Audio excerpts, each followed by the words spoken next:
thing we have hearings and deliberation on agency budget.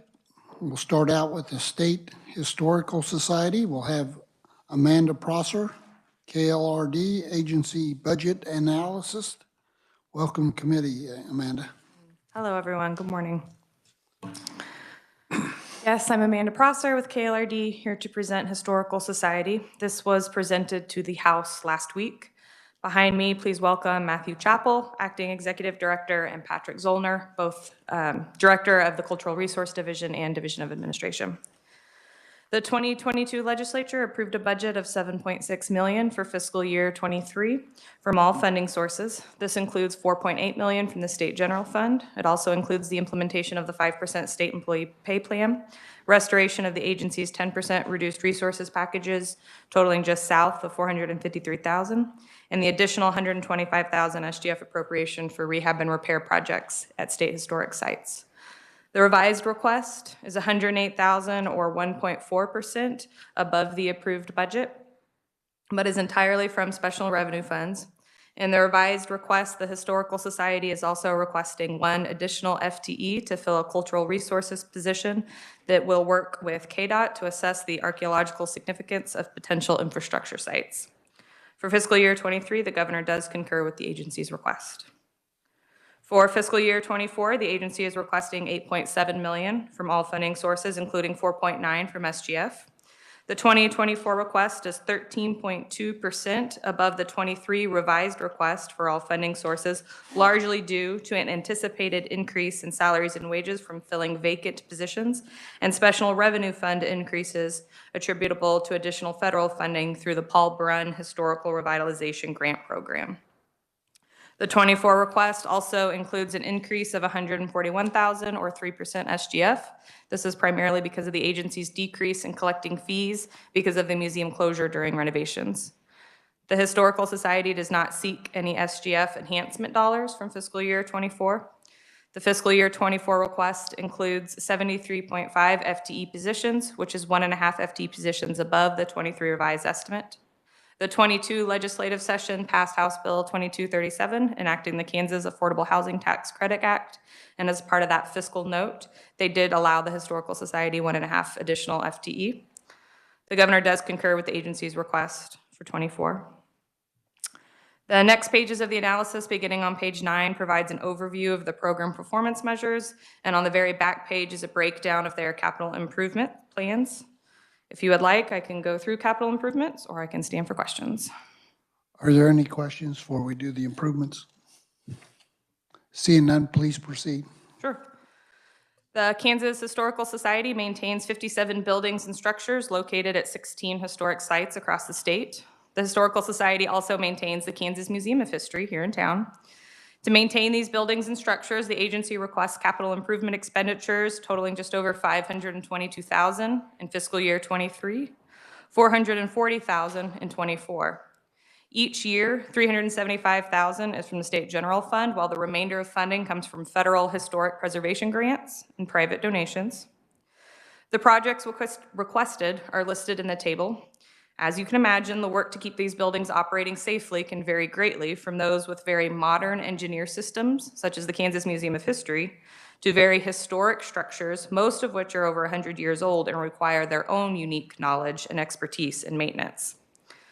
Third in that list is the Cottonwood Ranch, located near Studley in Sheridan County. The Historical Society is requesting $85,000 from non-state general funds to complete the necessary repairs. Yes? We have a question. Senator Petty. Would you mind sharing the page that you're on? Oh, sure. I'm at the very back page. You just got to flip it over. Very back. And we're going to jump to the project listed there, the Constitutional Hall in Lecompton. Here I am told that much of the exterior wood siding is the original walnut, as well as some local cottonwood. And to preserve this, funding would be used to first scrape and clean some of that exterior wood. And then on the interior, funds would be used to plaster and repaint some doors, windows, and trim.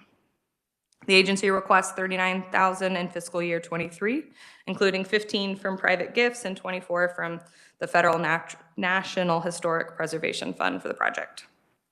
Last on that list, you'll see the John Brown Museum located in Osawatomie, which houses the Adair Cabin that was a station on the Underground Railroad and was used by John Brown as his headquarters. I'm told that the roof of this 1928 stone structure requires replacement following some severe weather conditions that resulted in several leaks. The replacement cost is estimated at just over $88,000 and would come from the federal fund again for '23. Ultimately, the government does concur with the agency's request for capital improvement expenditures for both years. And that is pretty much it that I have for the Historical Society. Do you have any questions for me? Questions? Senator Fagg. Thank you, Mr. Chairman. Yes. I understand that one. On page 9, thing catches my eye was the FTE positions was at 55 in 2022 and Yeah, and it going to jumped. 72 on all areas. So I'd wondering if somebody'd want to visit about that. Would you like me to or you want to? Come on up. Yes, thank you for the question. My name is Matthew Chappell, and I'm the current acting director of the Kansas Historical Society. Yes, what you see is a big jump. We were reduced by 10% the previous year when COVID hit. And during that 10% cut, we did not fill a lot of the FTE positions. And so we received back the 10%, which was about $450,000, and also the FTE with it. We currently have a lot of open FTE and are currently struggling to fill a lot of the specialized positions that the Historical Society has. So that's kind of why you see a big jump from 55, because we held a lot of those open. We couldn't fill them. We had lost $450,000 of SGF in that previous year from a 10% reduction that the governor had done. Did that help answer that? Senator Fagg. So as we go into 2023 versus the 2022, have we had more activity? You know, what kind of things have gone on to where we survived with a smaller FTE, you're telling me, back through the COVID part? Now we're going back up. What areas, just kind of trying to get my mind around, that's a big jump, so. Yeah, I think we've been in the process in hiring a lot of individuals back on board. One is we barely survived. I know that there is a lot of anxiety staff, a lot of people, you know, working from home, turnover as well. A lot of people had turned over because of the work pressures were very heavy at that time. Some of the projects like our agreement with the Department of Transportation, we've actually had to increase the number because major projects with the Bank of K.Dot closing had increased as well. And we do service for them and archaeology stuff. So we were barely getting by, I think. There wasn't as much activity, still some, through historic preservations and grants and stuff like that. So, yeah. Senator Fagg. What was your FTE like in before COVID, 2019? What was the high number in there, do you know? I think before it was, well, we had quite a few. It was like 84.5, but we had vacancies that were not funded. And then in the process of hiring more, it seems like it was 60, we had filled maybe 66 positions before COVID, if I recall. I can look that up for you. Just trying to get a feel. Thank you. You're welcome. Senator Alley. Thank you, Mr. Chairman. Thank you for being here. The question that I think Senator Fagg was asking, I'm going to continue on that subject. What do you have today? How many, you say you're struggling to fill the positions that you've been funded. How many positions do you have today? We have, let me grab my book here.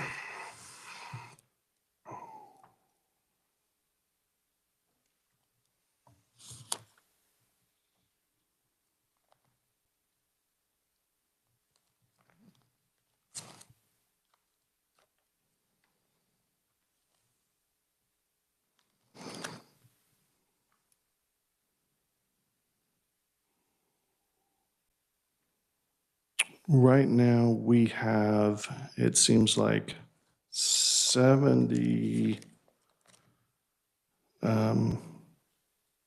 73 and a half FTE. Just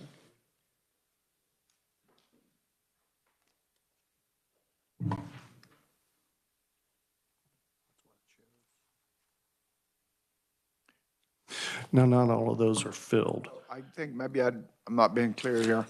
How many do we actually have filled? You say I think this, you said you're struggling to fill the positions you have today. How many do we have filled, and how many vacancies do we have of that 72 positions or whatever you do? We have 14 vacancies unfilled that we are attempting to fill. So we have about 68, 67. 14, and you have been funded for all those, is that correct? That is correct. Okay, thank you. You're welcome. Senator Petty. I'm going to change the subject here a little bit. I know that deferred maintenance is always a continual issue with the historical sites. So, and this budget reflects dealing with some of those. I'm just curious as to overall with your sites across the state, how are things looking? I would say fair. We did get an increase of 125,000 in our emergency repair from 250 to 375. That was very well appreciated. I think it could always be better financially. I probably in 5 years, we would come back requesting a little more funding. We noticed that cost of everything have really gone up on all of the maintenance, as well as the services that we hire to do such maintenance. So, good. I think they're in fairly good shape. Constant ongoing upkeep, that's one of the biggest things. I know we've got a project in there, the Shawnee Indian Mission roof, that I know in our budget, we had put down about 112,000 for each roof. We're now projecting it to be about 120. So in our capital improvement 5-year plan, we will increase that as well. Thank you. Any other questions? I guess I'll ask you a couple of them. First off, you have 14 empty, unfilled positions, and yet we're asking for another 1.5 positions. Is that a different group or what?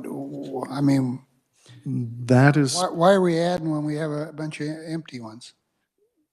the different job positions. The 1.5 actually is for a tax credit, historic preservation specialist, 2, and a senior administrative assistant also. That's the 1.5 that's being added based on the House Bill 2237. We kind of enjoy our positions staying the same and not switching, because you have to go through and change position descriptions and things like that, and it makes it easier.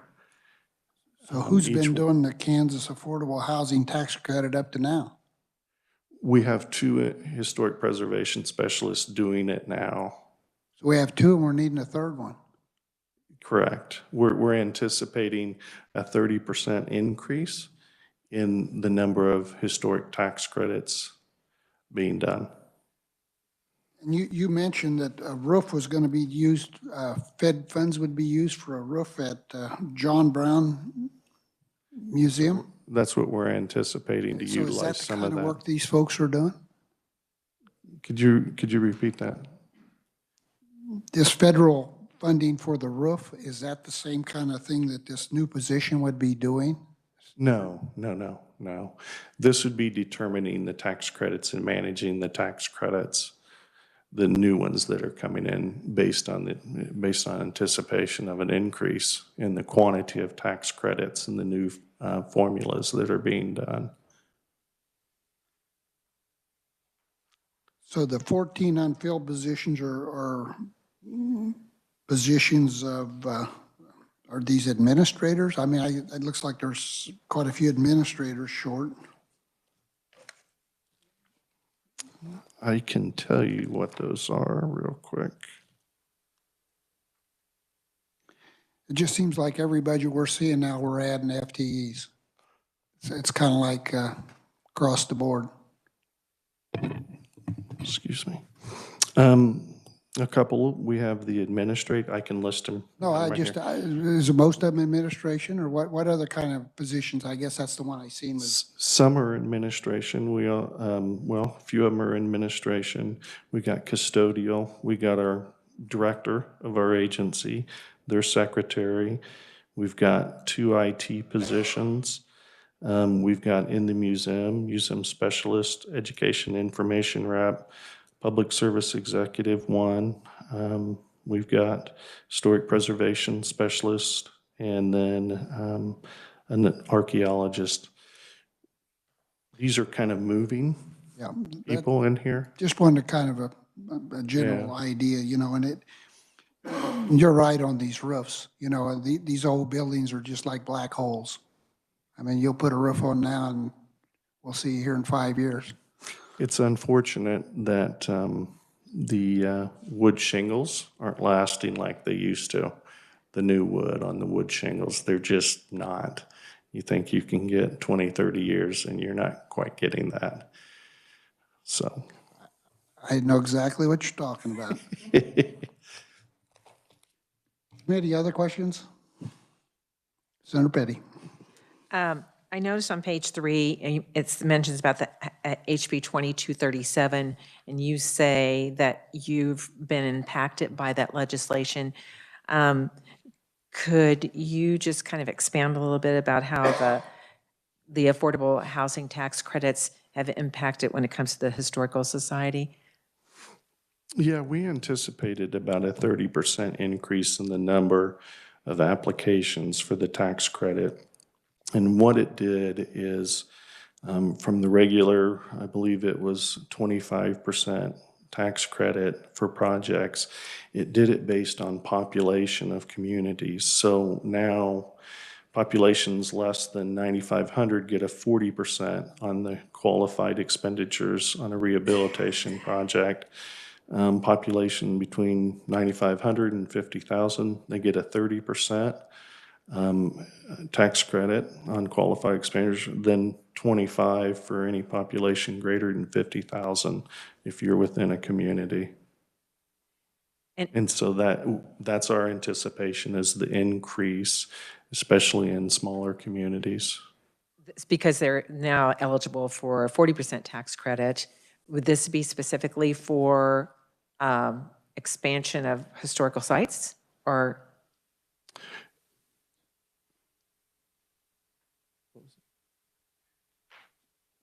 You can come up. I if you don't think like. historic sites, our sites, since we're the state, we don't kind of get tax credits. No, I mean within the community. So if I lived in Alma, Kansas, and have the opportunity for 40% tax credits for housing projects? If they're on the state registry or national registry of historic places. Okay, so then Yes. they're eligible for 40% tax credits for those projects that are already there. Yes. Thank you.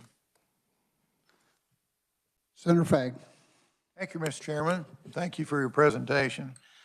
When I looked at you're responsible for upkeep of 58 buildings and structures, the amount of money that you got rolling along here for capital improvements, is that taking care of 58 buildings? I'm just trying to get a feel of, I think we got a bigger animal here than we realize, but I wanted you to comment on that. I think the 375 helps a lot. I know kind of in my testimony as well, like Cottonwood Ranch out in Studley, we have a Murmis fund that is utilized to uptake or care for that specific one. It's an endowment. And so, with that endowment, that kind of covers a few of those buildings.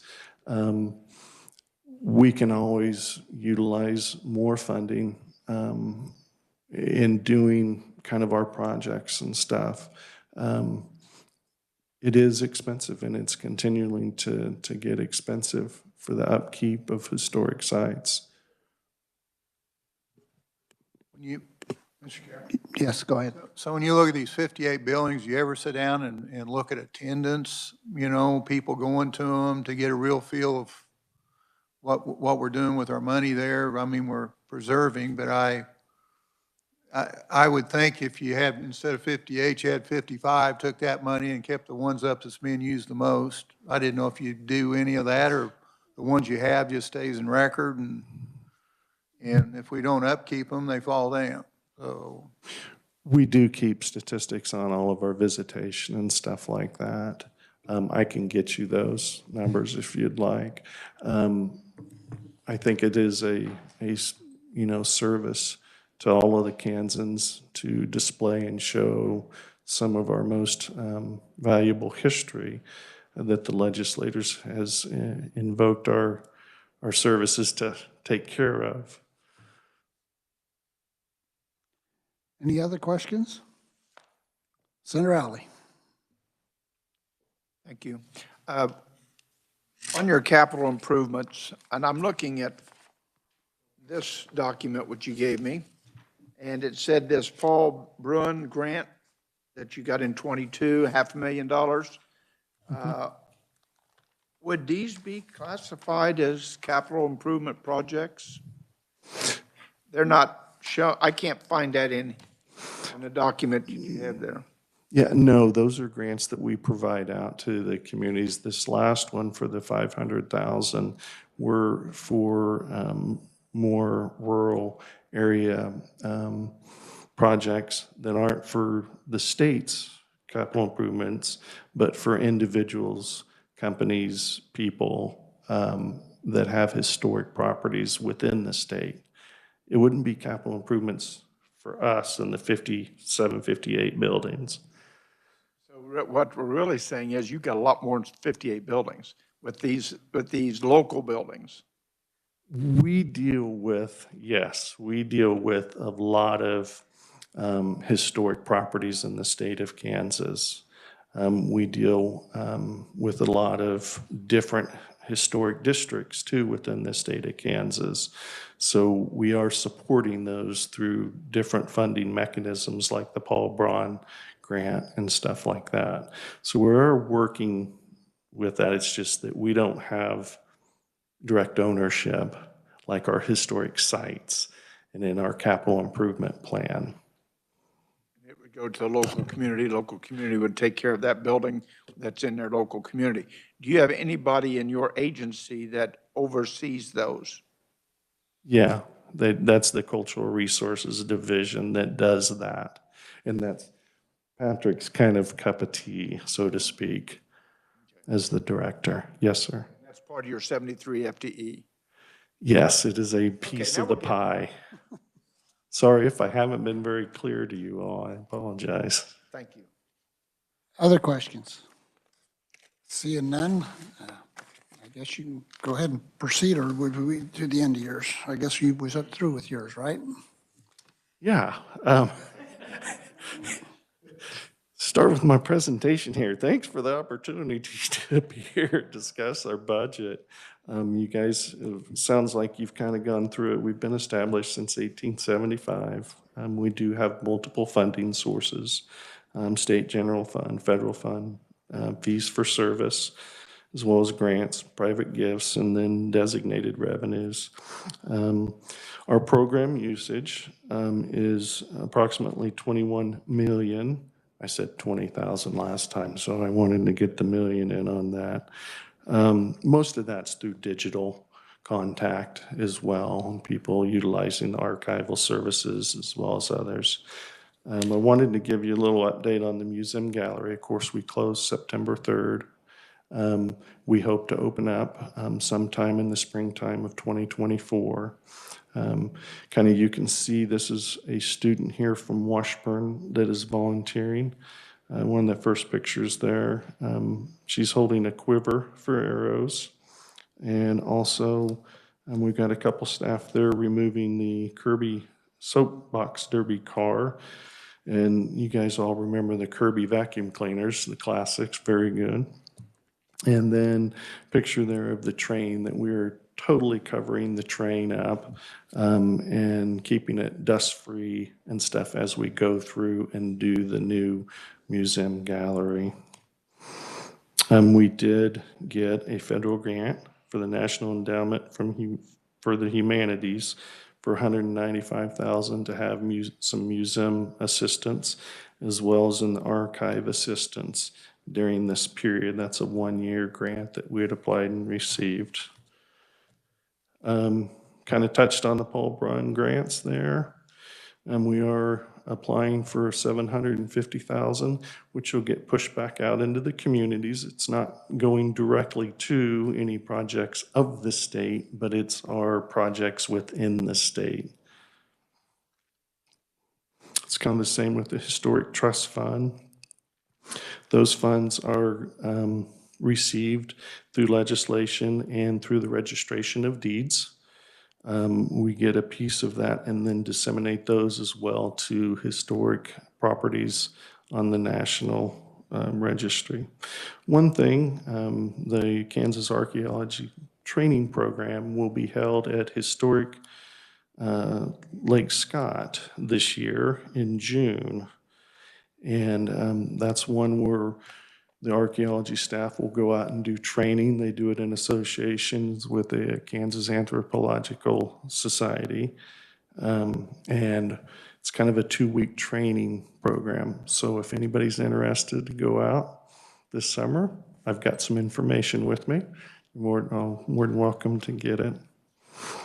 I did want to mention one more thing that I just got notice on, the Spark Efficiency and Modernization. We did receive $162,000 for fire detection modernization out at our building. And that is to replace all of the fire panels out at the building. That's something that we just got notice of last week. So with that, kind of asking the Senate's approval for the governor's recommendation on our budget. Of course, in 24, there's no enhancements that we're requesting or anything like that. Okay, thank you, Matthew. Any final questions, Senator Fagg? Nope. Thank you, Mr. Chairman. Sure. If that was needed, that fire protection, why wasn't that built in the budget? You know, did you know this was coming on Sparks or? Because to me, that sounds like that's a pretty important thing. I'm kind of surprised it isn't in the budget somewhere, unless you thought it was coming that way. So just wonder if you'd make comment on that. We hadn't put a time frame on it. We had looked at it. When we were doing this project, we'd looked at those fire panels. We knew at some point in time, they're still working now. We're starting to see some problems on them. So this wasn't our original kind of submission for this. We looked at the HVAC system initially. That was a $4.8 million project. And then when it came up to submit again, this was one along with the Shawnee Indian Mission roofs we submitted for the modernization as well. So this is something relatively new. As we looked at the Potawatomi mission, we were having communication issues with it, that we looked at the whole system. Okay, seeing no other questions, we'll close our hearing. Thank you, Matthew. Appreciate you being here today. Committee, I guess we'll just go ahead and do our deliberation. Senator Fagg. You ready for a motion? Or Yes, or discussion, either way. I move we recommend the governor's recommendation for FY 2023 and 2024. I have a motion. Do we have a second? Second by Senator Alley. Any discussion? Seeing none, all in favor? Aye. Opposed? Motion carries. Next, we'll have hearing and deliberation on agency budget, State Library. We'll start out with an overview from Amanda Prosser, KLRD, Agency Budget Analyst. Amanda, if you would give us an overview, and you might tell us what page you're on, that makes things a little quicker. Sure thing. This one will be pretty fast. Why don't we could jump to page 4? And we'll just do a quick overview.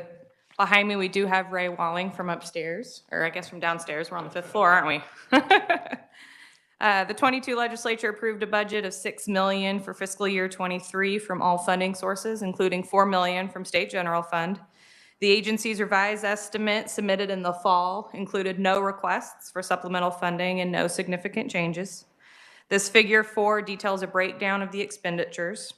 Second on the list, you can see that contractual services is increasing over time. This is because in 23, throughout the year, the library's been reclassifying digital library books and subscription services from the commodities and capital outlay categories into the contractual services. Also to note, fiscal year 23 revised request and subsequent years is below 22 actuals by approximately $2 million, or 25%, which is attributable to the one-time federal ARPA funds that were received, used for many things, including grants to a bunch of local libraries across the state. For 24, the library is requesting $6 million, including $4 million SGF and almost $2 million from federal funds. The 2024 request is just over $13,000 above the 23 revised request, which is mainly due to an increase in health insurance rates. And with that, I can stand for questions. Any questions? Seeing none, please proceed. That's all I have. This was a nice, quick one. If there's any specific question you have, or Ray Walling's happy to come up and answer as well. Amanda, I might ask you, you said ARPA funds were how much? I believe $2 million. 2 million, and so is there any particular item where they was used for? Ray is more than welcome to come up. I used it for several items. The coolest thing I always saw was grants to local libraries. That's always a big deal. But Ray can happily testify on that. Please state your name. I'm Ray Walling. I am the state librarian. Give me 1 second to pull up the information on ARPA.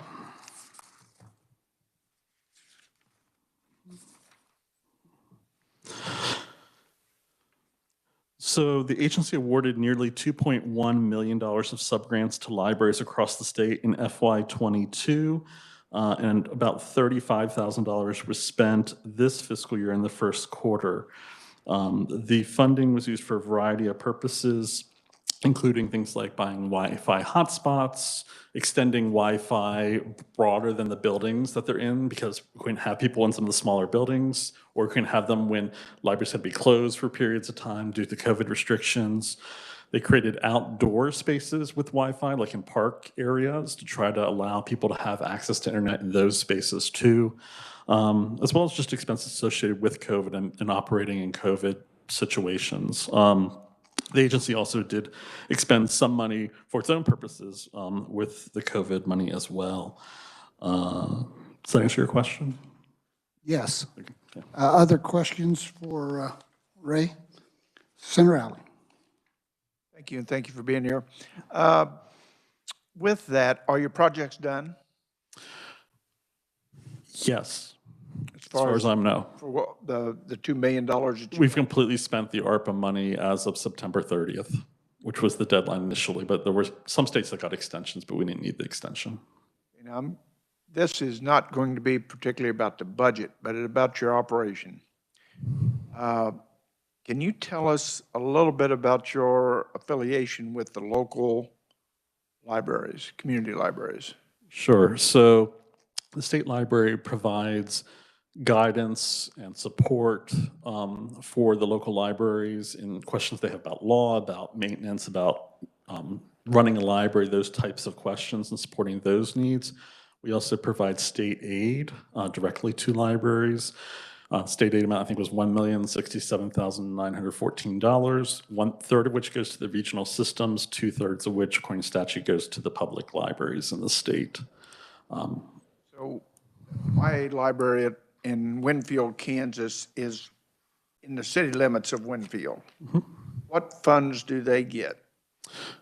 So I'm not familiar with Winfield's exact situation, but I assume they have a library taxing district that is the boundaries of the city or thereabouts.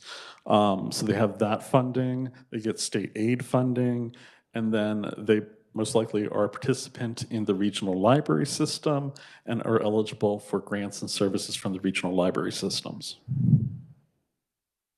There is, I know in the House, 2 bills, and you're probably familiar with those, Yes.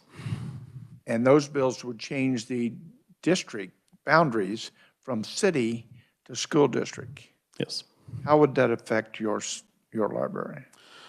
So it wouldn't affect the state library itself. What it would impact is the regional system, because currently the area around Winfield is likely being taxed by the regional system. And those funds go to the regional system, and then the regional system provides services and grants to those libraries in return. The idea was, though, that those people outside the taxing district were contributing money for that purpose so that they could then use Winfield's library free of charge, and actually any library in the South Central Kansas library system free of charge. And so if these bills were to be, and I'm sorry I'm going off the budget a little bit, but if these bills were to be enacted, how would that affect our regional system? Well, there would be a cut in the amount of revenue they receive, and then therefore the money that goes back to the public libraries would be cut across the whole system.